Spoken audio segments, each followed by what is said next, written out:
I think most of us know Memorial Day weekend marks the sort of unofficial start to summer. And while lots of us are going to celebrate this 3-day weekend with a camp out or a picnic, a barbecue, a pool party, maybe trip over to the Cajun Festival or to the movies, some folks taking a couple days away, Memorial Day has a deeper meaning as we remember and as we honor those men and women who have died in the service of our country. Where did Memorial Day start?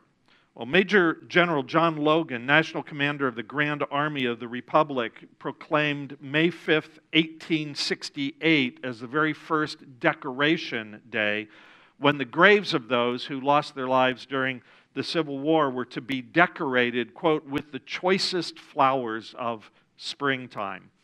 The name was changed from Decoration Day to Memorial Day in 1882. Interestingly, the southern states initially passed on observing Memorial Day.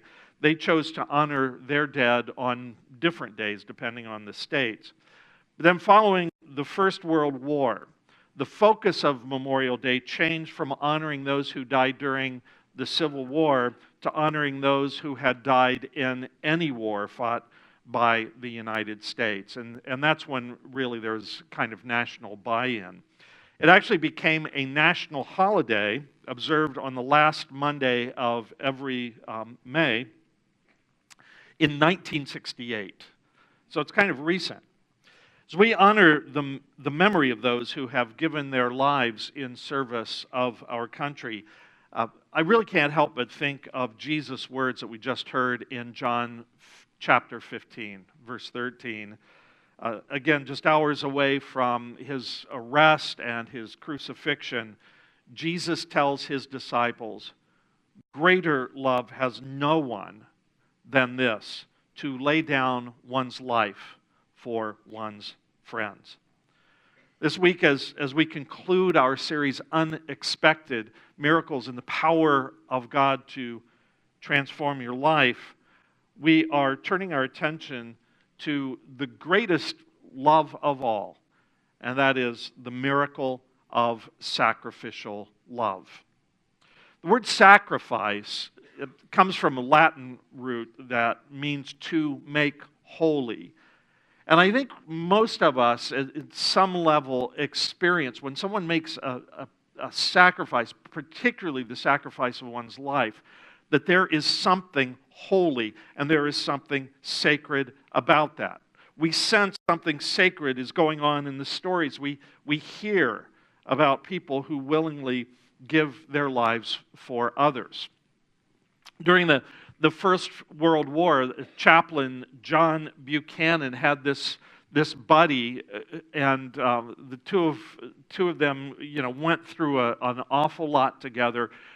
They were in the midst of a battle when an artillery shell just landed right in front of them, and Chaplain Buchanan just stood there, paralyzed, frozen, knowing that he was about to die.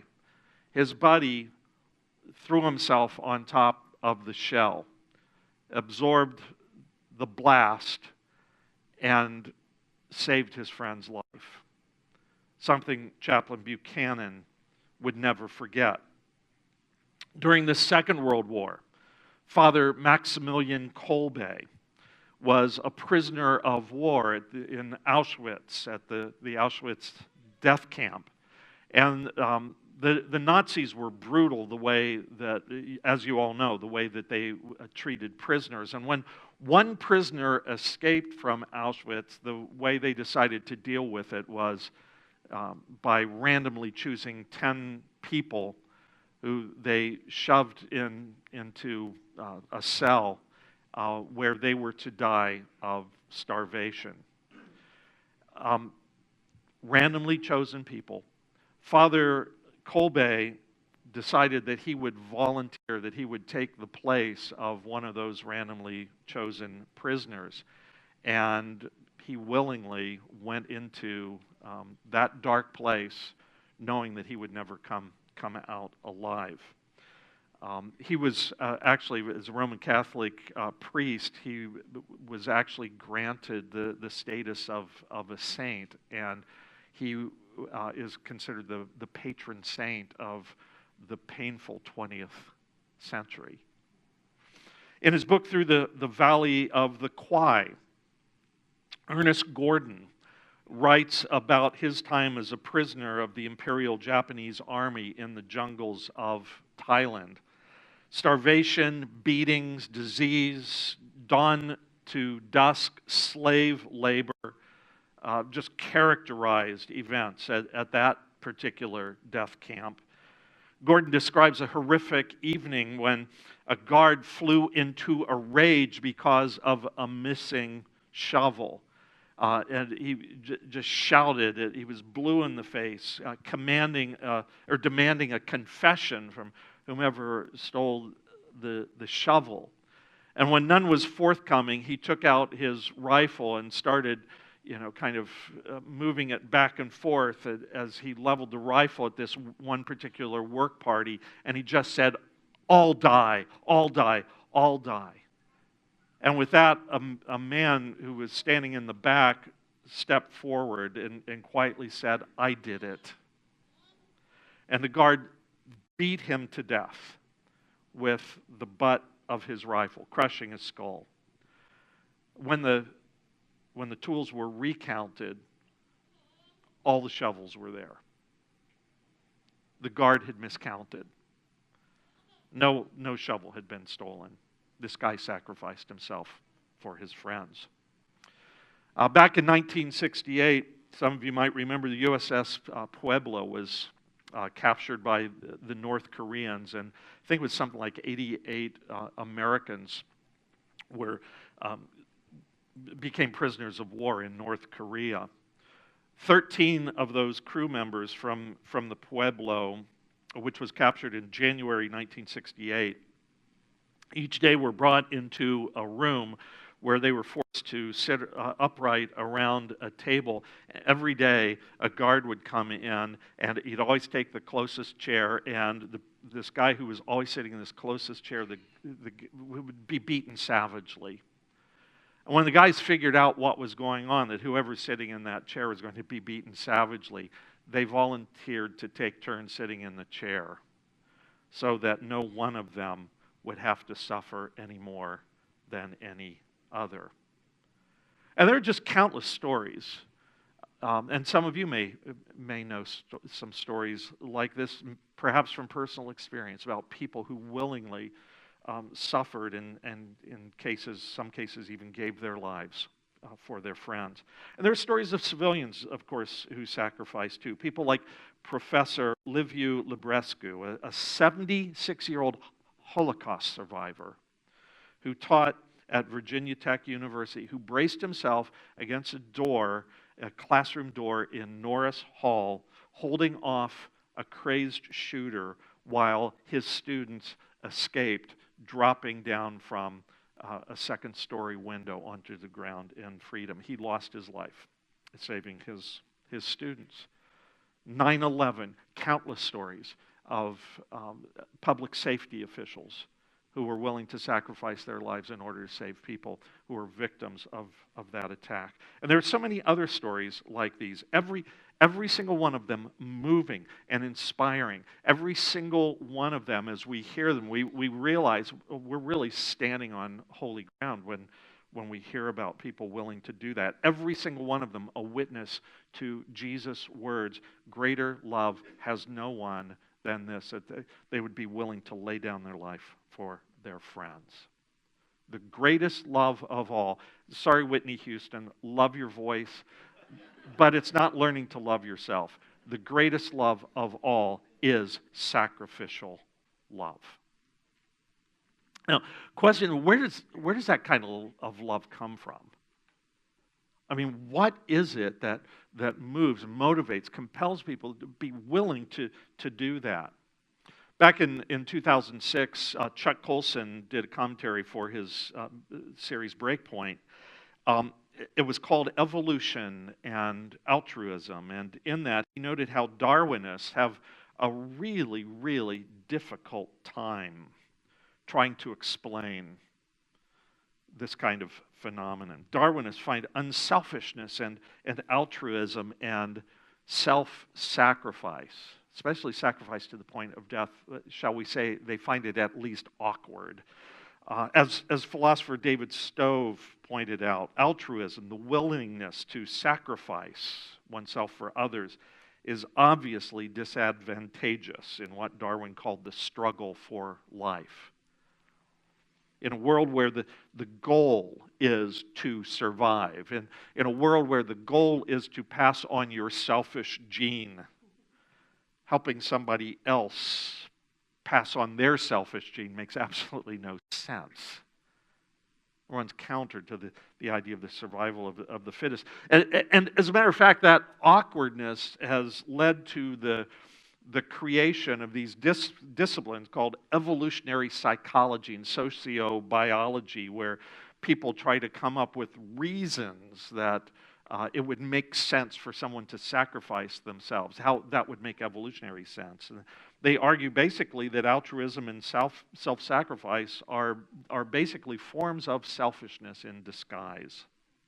Now, I don't know about you, it may just be me, but man, that seems like a stretch. Stove characterizes that argument as being a ridiculous slander on human beings. He argues that sociobiology not only can't account for what is most essentially human, that is, our willingness to be kind and to sacrifice for one another, it insists on denigrating them. So how do Christians understand altruism and generosity and self-sacrifice? Well, according to the Christian worldview, we know that it is true. We are all sadly capable of selfishness. We are all sadly capable, possibly even of cruelty under the right situation because of sin. That's where that comes from. But we are also capable of caring, and we are capable of sacrificing ourselves for others. And why is that? If it's not selfishness in disguise, what is it? Well, the explanation we find in Genesis chapter 1, verse 27, where we learn that we are created in the image and likeness of God.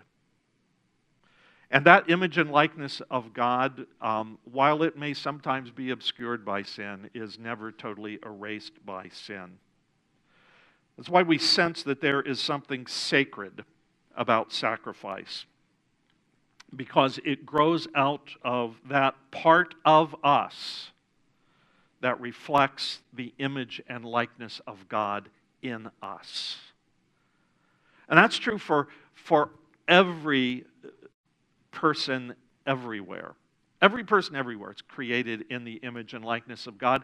And this is why we will find examples of self-sacrificing people in every culture, among people who practice every religious faith, and so on. All throughout time, everyone created in the image and likeness of God. But for those of us who are believers, for those of us who identify ourselves as followers of Jesus Christ, a willingness to sacrifice also comes from another place. It is a sign that the Holy Spirit has been at work in us, making us more like Jesus. When Jesus tells his disciples, "Greater love has no one than this, to lay down one's life for one's friends," let's remember the context. He is about to lay down his life for them.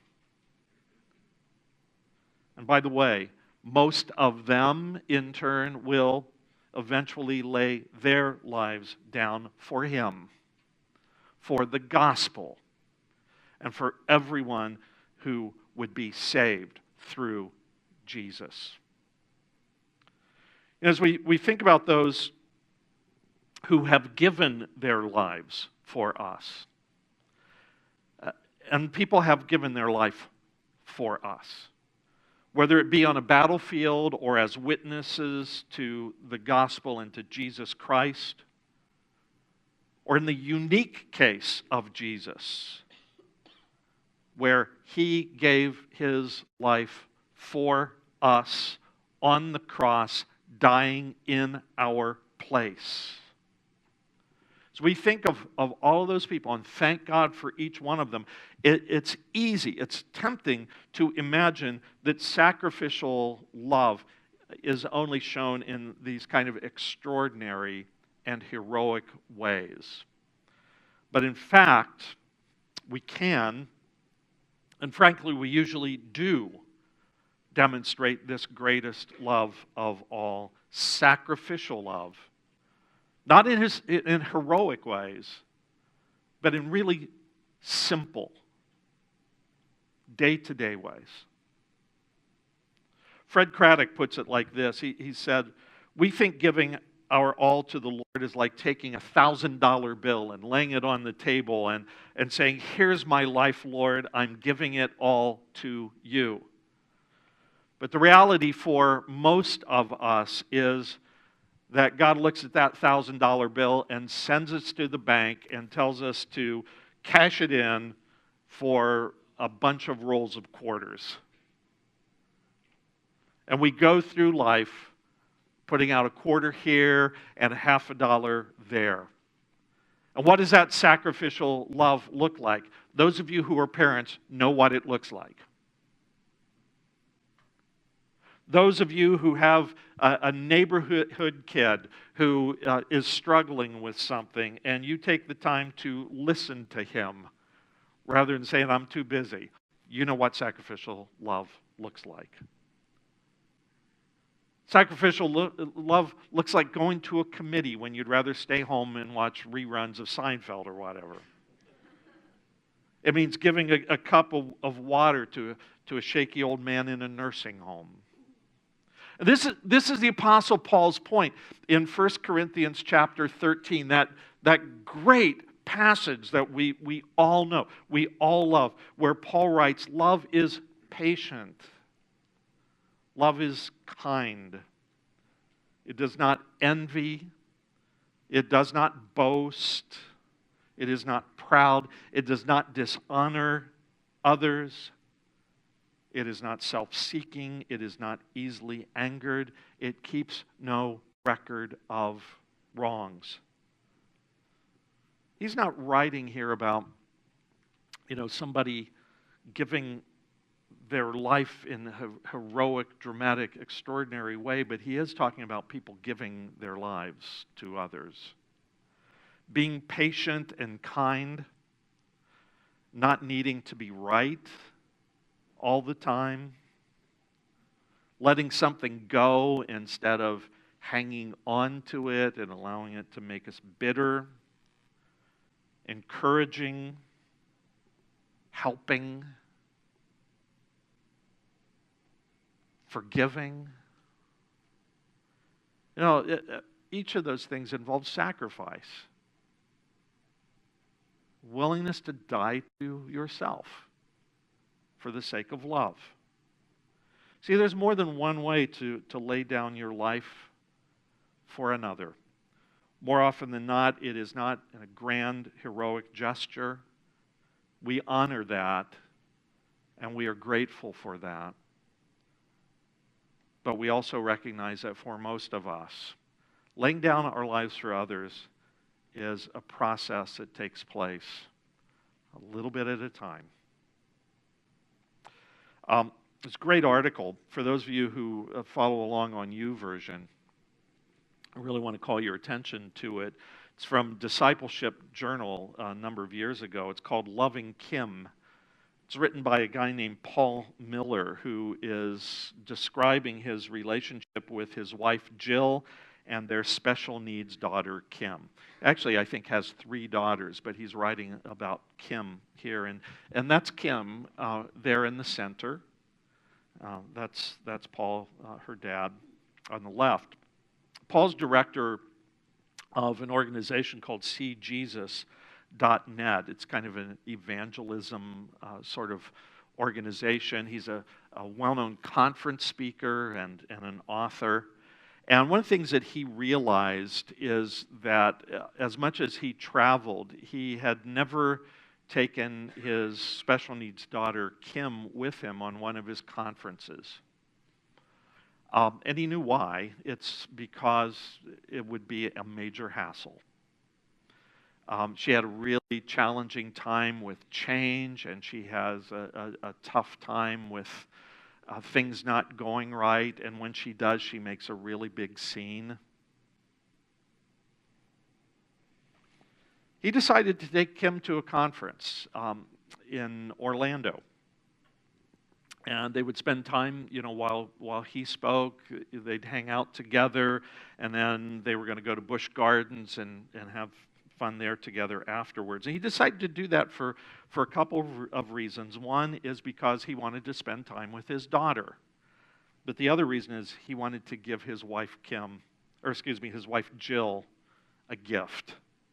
A little downtime.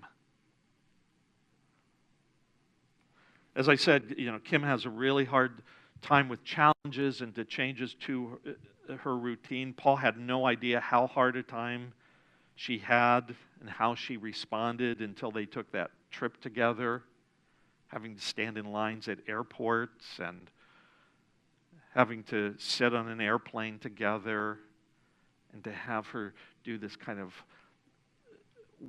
really high-pitched whining, and it was really hard. It was hard. Read the article. As you read it, you wonder what would motivate him to do that. And this is how he describes it. Taking Kim with me was a way that I could lay down my life for Jill. On Sunday, when Kim and I were waiting at the train station at Busch Gardens, she was whining again because we'd missed the train. I called home. I spoke to our daughter, Ashley. This is Ashley. Every 15 minutes, Mom says, "It's just so nice."